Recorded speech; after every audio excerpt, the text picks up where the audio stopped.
Savjesno i odgovorno gospodarenje otpadom nema alternativu i čim prije prihvatimo naviku razdvajanja, recikliranja i kompostiranja, to bolje, poručuju organizatori druge po redu besplatne radionice u Splitskoj županijskoj gospodarskoj komori. 5 milijardi kuna bačeno je na hrvatska odlagališta u proteklom desetljeću, jer nismo dovoljno odvajali otpad. Počeo je tako svoje predavanje Mate Herceg iz Udruge za edukaciju građana.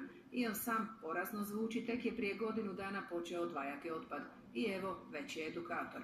Upravo s gradom Splitom smo krenuli jednu akciju gdje ćemo dodatno, nažalost, tu represivnu mjeru kažnjavanja naših građana koji još nisu svjesni da nije smeću mjesto na ulici. Ajmo se malo stati na balon, što kažemo u Dalmaciji, idemo svi razmišljati o tome, pričati o tome, ajmo ako treba i susjeda prijaviti.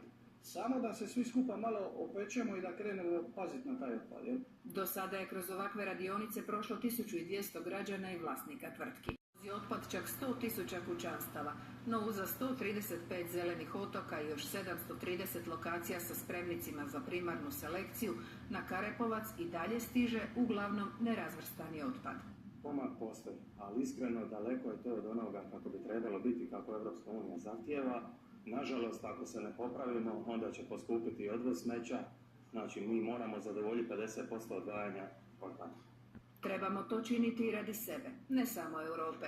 Podaci govore da prosječan čovjek u godini proizvede 400 kg smeća. Barem polovicu trebalo bi oporaviti.